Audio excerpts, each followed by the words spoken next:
Hello everyone, welcome to IDLS Academy.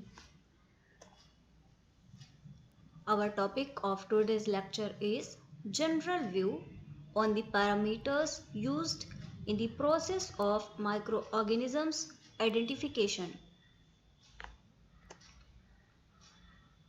Let's start with microorganism identification.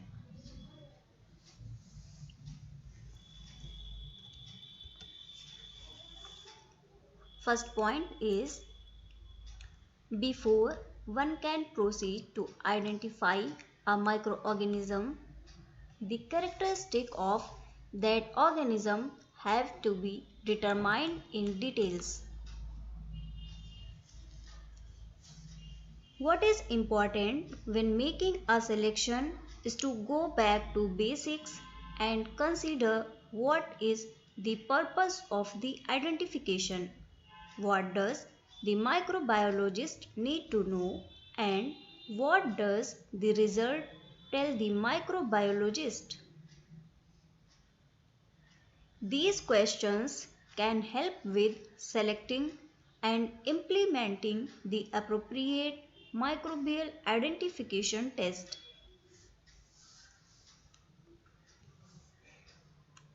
Next point is while morphological or metabolic differences allowed the identification and classification of bacterial strain, it was unclear whether these differences represented variation between distinct species or between strains of the same species.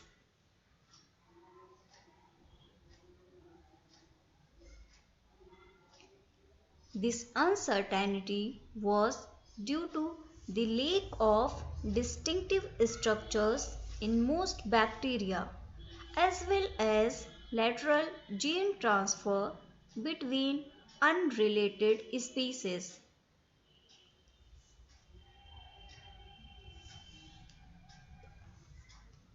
Next point is research works in the field of classification, systematics, and identification of microorganisms are interconnected and have an impact on each other.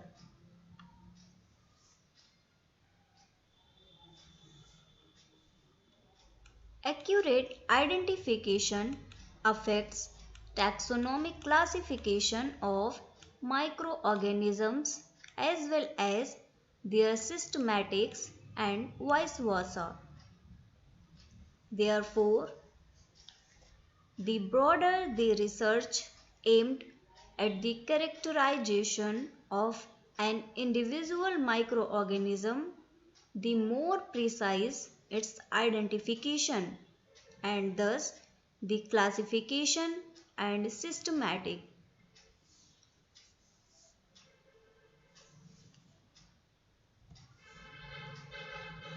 Next point is the accurate identification of microbes is essential for scientists involved in many areas of applied research and industry, which ranges from clinical microbiology to food production. There are many criteria for the division of the abundance of methods used in the area of the identification of microorganisms. However, generally they can be assigned to direct and indirect techniques.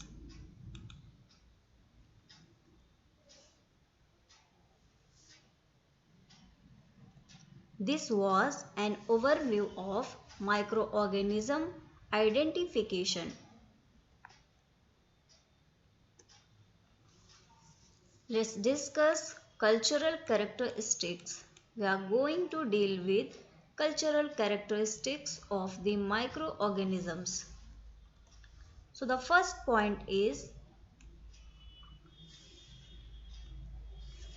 In clinical terms, it is the shape, size, color, elevation, and other characteristics of the colony formed on the culture plate.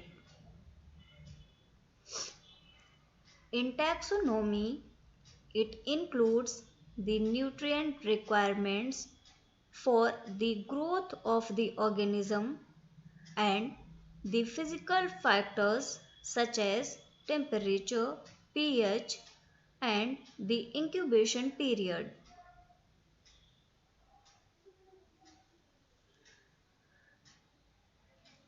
These factors are used to identify certain pathogenic species but less commonly used in routine procedures.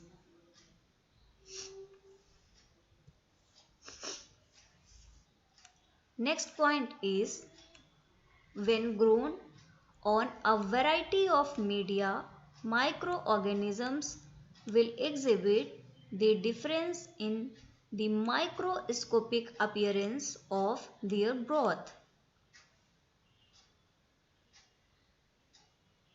These differences are called cultural characteristics and are used as a basis for separating microorganisms into taxonomic groups.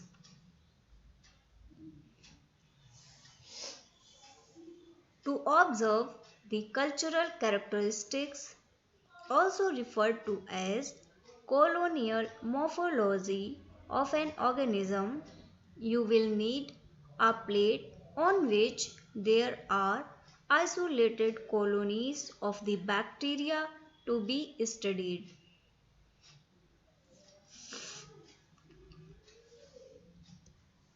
Next point is the cultural characteristics of a microorganism usually vary depending on the media used and many other factors.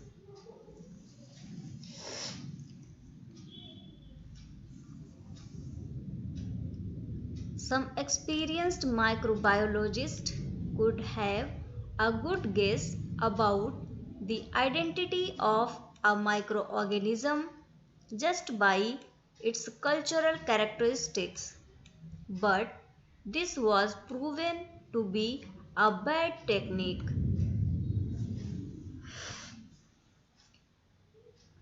Students as well as microbiologists are advised to follow strict procedures for the identification of isolates from clinical specimens.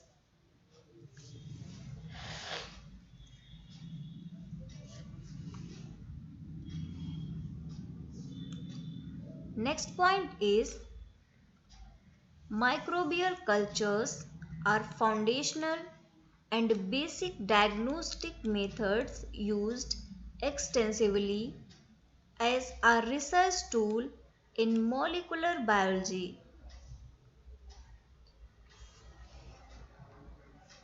Next point is microbiological cultures can be grown in petri dishes of differing sizes that have a thin layer of agar-based growth medium.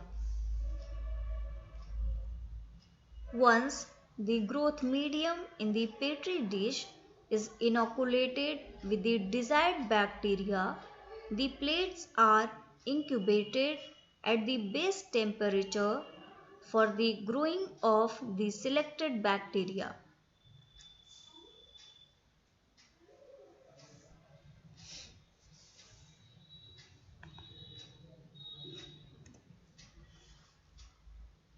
Now come to the morphology and staining. As the name indicates, morphology means there is any distinguished characteristics that are defined by any particular microorganism. So, the defining characteristics that can be seen from the outside known as morphology, and procedure by which any coloring agent goes inside the bacteria or any microorganism, and by the process of either fluorescent or coloring, these gives their identification. So this is known as staining. The first point is this includes the microscopic appearance of a stained preparation of the organism.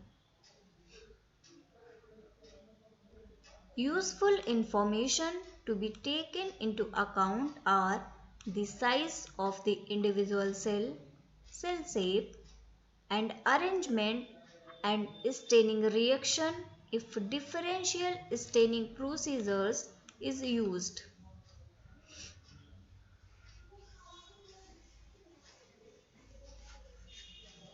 Those morphological features, including the shape and color of bacterial colonies, are not always constant and can be influenced by environmental conditions.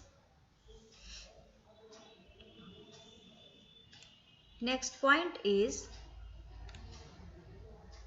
probably the most important feature made obvious when you stain bacterial cells is their cellular morphology.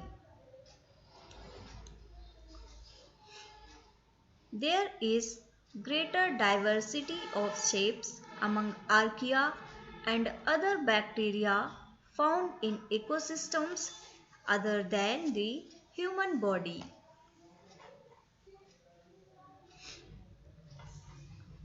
Next point is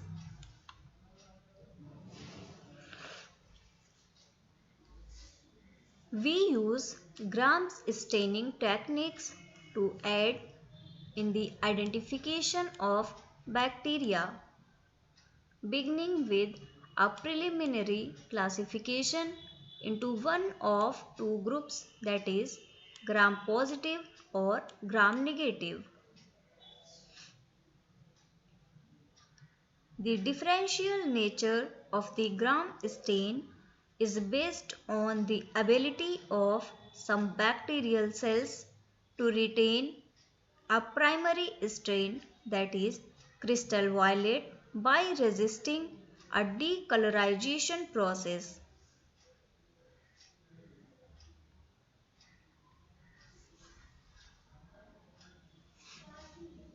Next point is at the conclusion of gram stain procedure, gram positive cells appear purple and gram negative cells appear pink. When you interpret a gram stained smear, you should also describe the morphology or shape of the cells and their arrangement.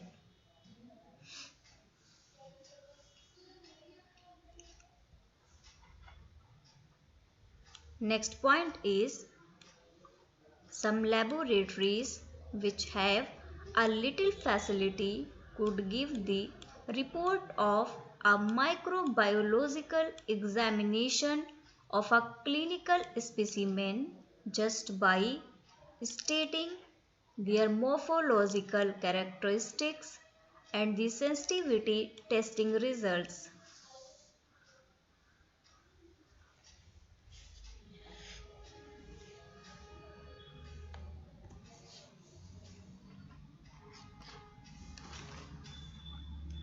Next one is biochemical characteristics.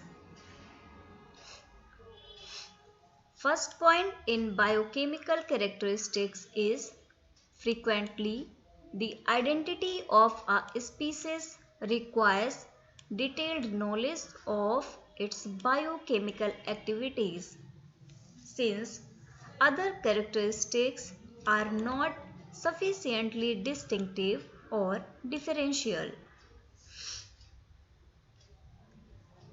We can take an example like the bacterium E. coli, a normal inhabitant of our intestinal tract, is indistinguishable microscopically from Salmonella typhi.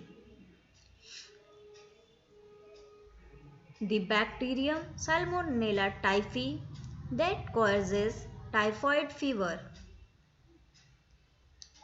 However, if these two bacteria are examined for their metabolic or biochemical characteristics, they are found to be very different and distinguishable on the basis of their morphology or biochemical characteristics.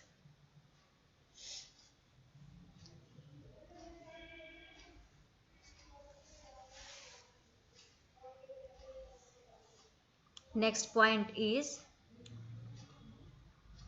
the physiological and biochemical traits include data on growth at different temperatures, pH values, salt concentrations, atmospheric conditions, that is aerobic and anaerobic, growth in the presence of various substances such as antimicrobial agents, and data on the presence or activity of various enzymes.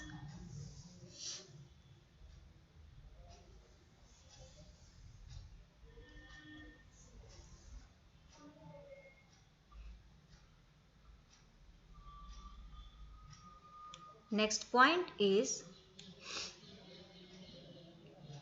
some microorganisms store certain compounds as granules within their cytoplasm, and the contents of these granules can be used for identification purpose. In general, the microorganism is grown in the presence of a specific substrate, after which the culture is examined to determine what chemical changes have taken place.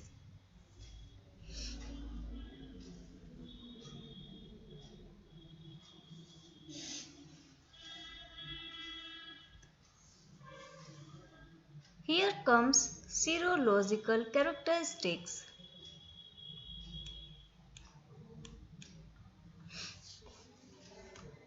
First point in serological characteristics is sometimes to identify a species as E. coli is insufficient for the reason that some strains of this organism are non-pathogenic and others are highly associated with disease.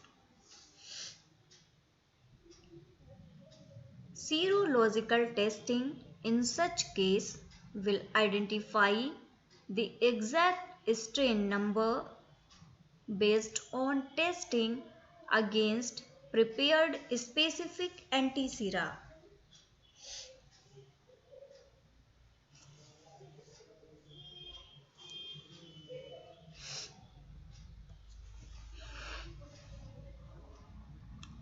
Next point is a rapid, specific serological method for identification of microorganisms is carried out by immunizing a warm-blooded mammal with a killed microorganism to obtain an antisera. Conjugating the antisera with an enzyme marker bonding a microorganism to a solid support, adding the enzyme conjugated antisera to the bonded microorganism in the presence of a color reactant and identifying the microorganism from the color reaction.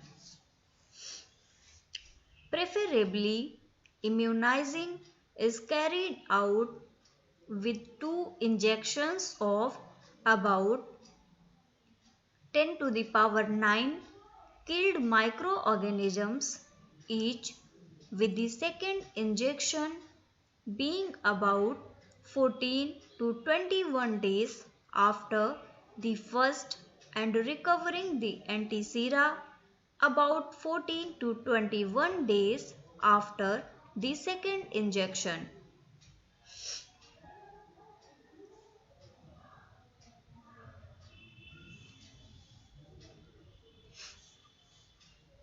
Next point is in vivo serological test, that is like skin test, are of great value in the diagnosis of many bacterial, fungal and viral infections.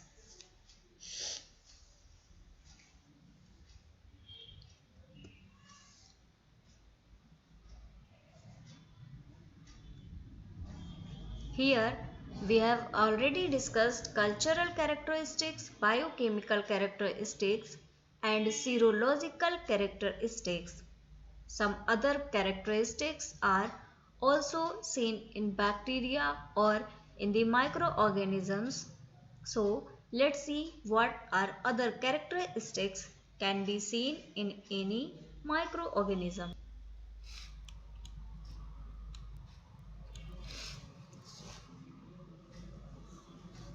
To identify some strains of bacteria, one may need to look for other characteristics than those mentioned above.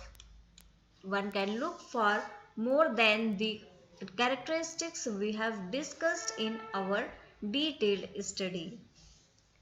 Phase typing and animal inoculations are examples of uncommon techniques used in the identification process.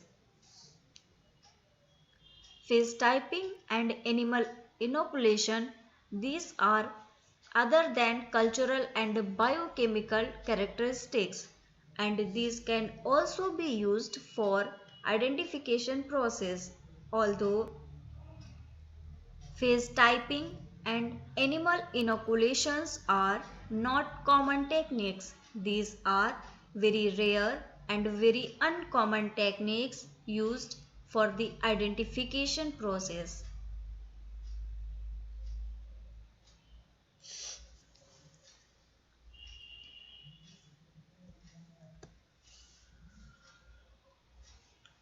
Here some features of bacteria, yeast, fungi and algae are given. These are some characteristics of bacteria, yeast, fungi and algae. So let's see. First one is growth rate. Growth rate is highest in bacteria while quite high in yeast. In the case of fungi, the growth rate is lower than bacteria and yeast, while in the case of algae, the growth rate is very low. Substrate. For the bacteria, a wide range of substrates are present, while in the case of yeast, most substrate except hydrocarbons and CO2. For the fungi, limited substrates are available like mostly starchy and cellulosic materials. And in the case of algae, light, inorganic carbon sources like CO2 are the substrates.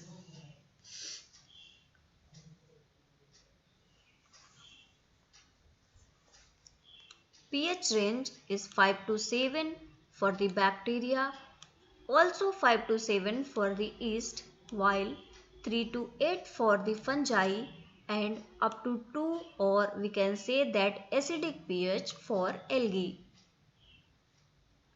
Cultivation system is bioreactors for the bacteria. Bacteria grown in Cultivation system is bioreactors. Bacteria can be grown in bioreactors. Yeast also can be grown in bioreactors. Filamentous fungi also use cultivation system as bioreactors, while algae open ponds, tanks in sunlight.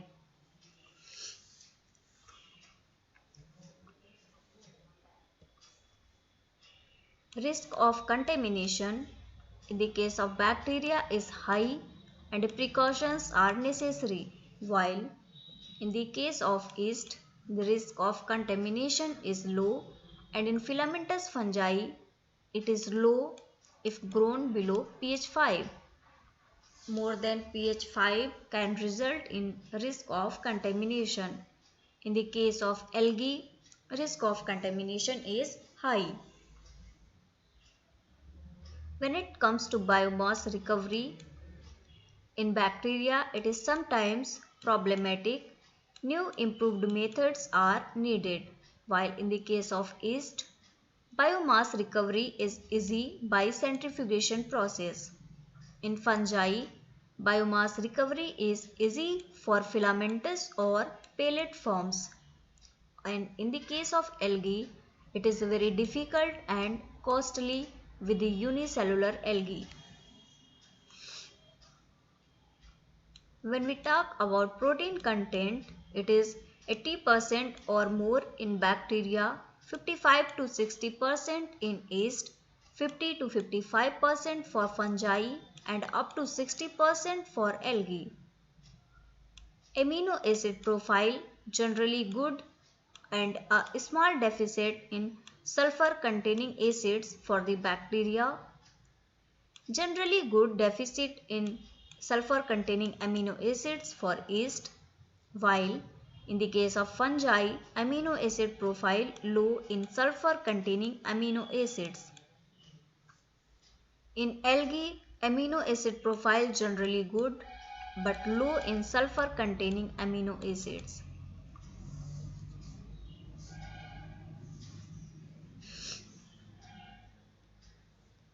When it comes to nucleic acid content, it is high for the bacteria, also high for the yeast and high for the fungi also, but nucleic acid content is low for the algae. Removal of nucleic acid is necessary in case of bacteria, also necessary for yeast, fungi and algae. When it comes to toxins, in the bacteria, these are gram-negative bacteria may produce endotoxins, while yeast don't produce toxins. In the fungi, many species produce mycotoxins, while in the case of algae, three types of toxins, that is endotoxin, neurotoxin and hepatotoxins are produced. Some other features are does not seen in bacteria. In yeast, high vitamin B content is seen. In the filamentous fungi, chitin may contain a significant proportion of nitrogen, and in the algae, low yield, that is 1 to 2 gram dry weight and high chlorophyll. These are other features for the bacteria, yeast, filamentous fungi and algae.